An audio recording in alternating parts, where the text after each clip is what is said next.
Perfect একটা তেহারি রান্না করতে হলে অবশ্যই পারফেক্ট রেসিপি দরকার। আমি আপনাদেরকে গ্যারান্টি দিচ্ছি এই ভিডিওটি দেখার পরে তেহারি নিয়ে আপনাদের মনে কোনো রকম প্রশ্ন থাকবে না। যারা নতুন রাঁধুনি তারাও নির্দ্বিধায় এই তেহারিটা বাসায় রান্না করতে পারবেন একদম পারফেক্ট স্বাদে। আশা করছি আমার আজকের রেসিপিটি আপনাদের ভালো লাগবে। চলুন তাহলে দেখে নেওয়া যাক আমার আজকের রেসিপি। এর জন্য এখানে আমি 700 গ্রামের মতো গরুর মাংস নিয়েছি।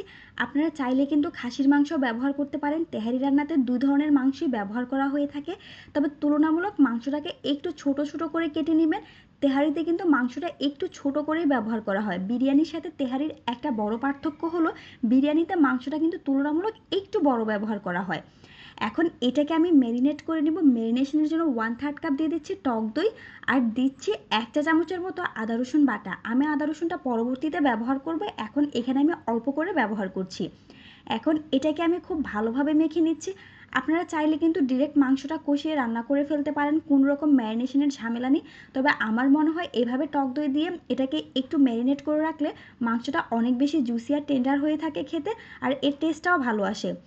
এখন মাখানো হয়ে গেলে এটাকে এভাবেই আমি 10 থেকে 15 মিনিটের জন্য একটা সাইডে রেখে দিব। অন্যদিকে তেহারির জন্য আমি একটা মশলা রেডি করে নিব। এখানে নিয়েছি 2 টুকরা দারচিনি, 3-4টার মতো ছোটো এলাচ, এখানে আমি 1 টুকরা নিয়েছি জয়ত্রী, একটা জায়ফলের অর্ধেকটা নিয়েছি, আর 15-16টার মতো নিয়েছি কালো গোলমরিচ। বিরিয়ানিতে কিন্তু অনেক ধরনের মশলা ব্যবহার হয়ে থাকে, আর তেহারির সাথে বিরিয়ানির সবথেকে বড় পার্থক্য এটাই যে তেহারিতে খুবই অল্প মশলা ব্যবহার হয়ে থাকে, তবে এর টেস্ট হয়ে থাকে অসাধারণ। এখন এটাকে আমি না টেলেই খুব ভালোভাবে গুঁড়া করে নিয়েছি, আর এই মশলাটা আমি তেহারিতে ব্যবহার করব। অন্যদিকে একটা প্যানের মধ্যে এখানে আমি দিয়ে দিচ্ছি সরিষার তেল। আমি 1/2 কাপের মতো সরিষার তেল ব্যবহার করেছি। আর তেহারি রান্নার জন্য চেষ্টা করবেন সবসময় সরিষার তেল ব্যবহার করার জন্য, তাহলে আপনারা প্রপার টেস্ট পাবেন। সরিষার তেলটা গরম হয়ে গেলে এখন এর মধ্যে আমি দিয়ে দিচ্ছি 1/3 কাপের মতো পেঁয়াজ কুচি। পেঁয়াজের পরিমাণটা খুব বেশি ব্যবহার করবেন না, অল্প করেই ব্যবহার করবেন। এতে করে চালটা অনেক ঝরঝরা হবে, খেতে ভালো হবে। এখন এর মধ্যে আমি কিছু আস্ত গরম মশলা দিয়ে দিচ্ছি। আপনার হাতের কাছে যে মশলাগুলো থাকে সেগুলোই দিয়ে দিবেন। এখন এটাকে আমি নেড়েচেড়ে খুব ভালোভাবে ভেজে নিচ্ছি। দেখুন পেঁয়াজের কালারটা কিন্তু অলরেডি গোল্ডেন ব্রাউন চলে এসেছে। যখনই এই পর্যায়ে চলে আসবে তখন আমি এর মধ্যে দিয়ে দিচ্ছি 2 টেবিল চামচের মতো আদা রসুন বাটা। এখানে 2 টেবিল চামচই আছে, একটু পানি দিয়ে ব্লেন্ড করাতে এর পরিমাণটা বেশি বোঝা যাচ্ছে। এখন এটাকে আমি খুব ভালোভাবে কষিয়ে নিব, আর কাঁচা স্মেলটা দূর হয়ে যাওয়া পর্যন্ত। 1 থেকে 2 মিনিটের মতো এটাকে আমি খুব ভালোভাবে কষিয়ে নিচ্ছি। দেখুন আমার কষানো অলমোস্ট হয়ে গিয়েছে। এখন এর মধ্যে আমি ম্যারিনেট করা মাংসগুলো দিয়ে দিচ্ছি।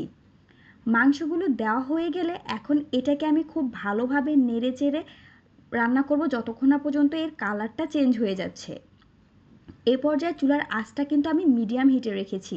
দেখুন মাংসের কালারটা কিন্তু অলমোস্ট অনেকটাই চেঞ্জ হয়ে গিয়েছে, দেখে নিশ্চয়ই বুঝতে পারছেন। এখন এর মধ্যে আমি দিয়ে দিচ্ছি কয়েকটা কাঁচামরিচ। কাঁচামরিচগুলোকে আমি একটু কেটে ব্যবহার করছি। আমি আজকে তেহারিতে কোনো ধরনের গুঁড়ামরিচ ব্যবহার করব না, সম্পূর্ণ কাঁচামরিচ দিয়ে ব্যবহার করব। আর যে মশলাটা তৈরি করে রেখেছিলাম সেই মশলাটার পুরোটাই এর মধ্যে দিয়ে দিচ্ছি। চেষ্টা করবেন কাঁচামরিচ দিয়ে তেহারিটা রান্না করার জন্য, তাহলে আপনারা একদম প্রপার টেস্ট পাবেন।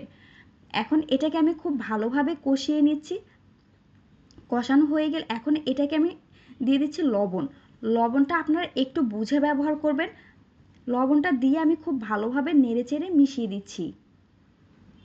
মিশানো হয়ে গেলে ঢাকনা দিয়ে ঢেকে এভাবেই আমি 10 মিনিটের মতো এটাকে রান্না করে নিব। 10 মিনিট পর আমি ঢাকনাটাকে তুলে দেখিয়ে দিচ্ছি। দেখুন এটা থেকে কতটা পানি বের হয়েছে। টক দই ব্যবহার করার ফলে এখানে অনেকটাই পানি বের হয়েছে, আর এই পানিটা দিয়েই চেষ্টা করব আমি মাংসটাকে রান্না করার জন্য। এক্সট্রা করে কোনো পানি ব্যবহার করব না, এতে করে তেহারির টেস্টটা ভালো আসবে। আপনারাও চেষ্টা করবেন এভাবেই মাংসটাকে রান্না করে নেওয়ার জন্য। যদি পানি প্রয়োজন হয় সেক্ষেত্রে 1 কাপের মতো গরম পানি আপনারা অ্যাড করতে পারেন। এখন এটাকে আবারও ঢাকনা দিয়ে ঢেকে এভাবেই আমি রান্না করব, এটা ভালোভাবে সিদ্ধ হয়ে যাওয়া পর্যন্ত। অলমোস্ট 20 থেকে 25 মিনিটের মতো রান্না করতে হবে।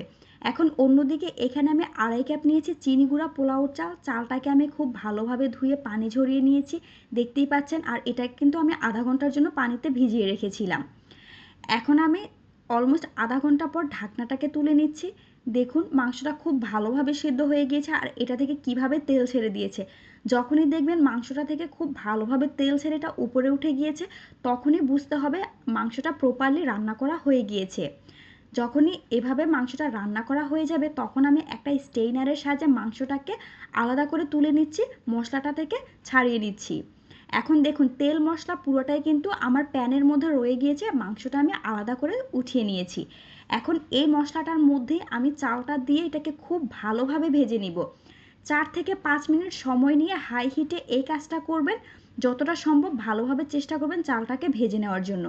এতে করে আপনার তেহারিটা অনেকক্ষণ পর্যন্ত ভালো থাকবে, এটা নষ্ট হওয়ার পসিবিলিটি কম হবে। এখন এখানে আমি 2.5 কাপ চালের জন্য আমি 4 কাপ ফুটন্ত গরম পানি দিয়ে দিচ্ছি।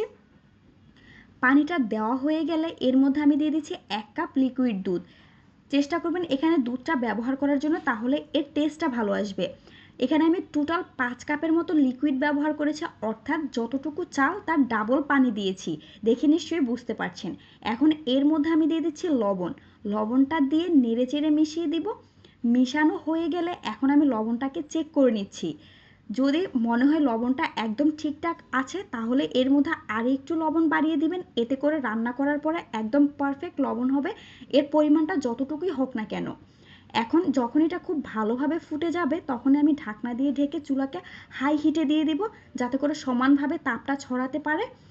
মনে রাখবেন চুলাটা কিন্তু এ পর্যায়ে অবশ্যই হাই হিটে রাখতে হবে, তা না হলে কিন্তু চালগুলো এক পাশে হবে আরেক পাশে হবে না, প্রপার চালটা সিদ্ধ হবে না। ঢাকনা দিয়ে ঢেকে 3 থেকে 4 মিনিট পর আমি ঢাকনাটাকে তুলে নিচ্ছি। দেখুন পানিটা অলমোস্ট গায়ে গায়ে হয়ে গিয়েছে। এ পর্যায়ে আমি যে মাংসটা তুলে রেখেছিলাম সেই মাংসটা অ্যাড করে দিচ্ছি। দিয়ে দিচ্ছি কয়েকটা আস্ত কাঁচামরিচ, এটা ফ্লেভারের জন্য ব্যবহার করছি। দিচ্ছি কয়েকটা কিশমিশ, এটা অপশনাল, আমার পার্সোনাল টেস্ট এটাতে ভালো লাগে সেজন্য আমি দিচ্ছি, আপনারা চাইলে স্কিপ করতে পারেন। এখন এটাকে আলতো হাতে খুব ভালোভাবে নেড়েচেড়ে মিশিয়ে দিবেন। এ পর্যায়ে কিন্তু চালটা অনেক নরম থাকে, তাই চেষ্টা করবেন আলতো হাতে মিশানোর জন্য। মিশানো হয়ে গেলে এখন ঢাকনা দিয়ে ঢেকে তাওয়ানের উপর দিয়ে অলমোস্ট 15 মিনিটের মতো এভাবেই আমি এটাকে দমে রেখে দিব, আর মাঝে মাঝে ঢাকনাটাকে তুলে আমি নেড়েচেড়ে দিব। দেখুন 15 মিনিট পর আমি আপনাদেরকে দেখিয়ে দিচ্ছি সম্পূর্ণ পানিটাই শুকিয়ে গিয়েছে আর চালটা প্রপারলি সিদ্ধ হয়ে গিয়েছে। একটা চালও কিন্তু নেই যে সিদ্ধ হয়নি, দেখে নিশ্চয়ই বুঝতে পারছেন।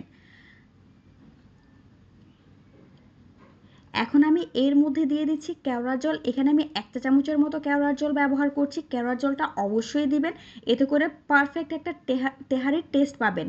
এখন এর মধ্যে দিয়ে দিচ্ছি সামান্য একটু ঘি, দিয়ে নাড়াচাড়া করে এটাকে আবারও আমি ঢাকনা দিয়ে ঢেকে 5 মিনিটের জন্য এভাবেই দমে রেখে দিব, আর চুলার আঁচটা এ পর্যায়ে বন্ধ করে দিব। এখন দেখুন আমার তেহারির ফাইনাল লুকটা দেখতে কেমন হয়েছে। আশা করছি আপনাদের কাছে আমার আজকের রেসিপিটি ভালো লেগেছে। Thanks for the watching, bye bye.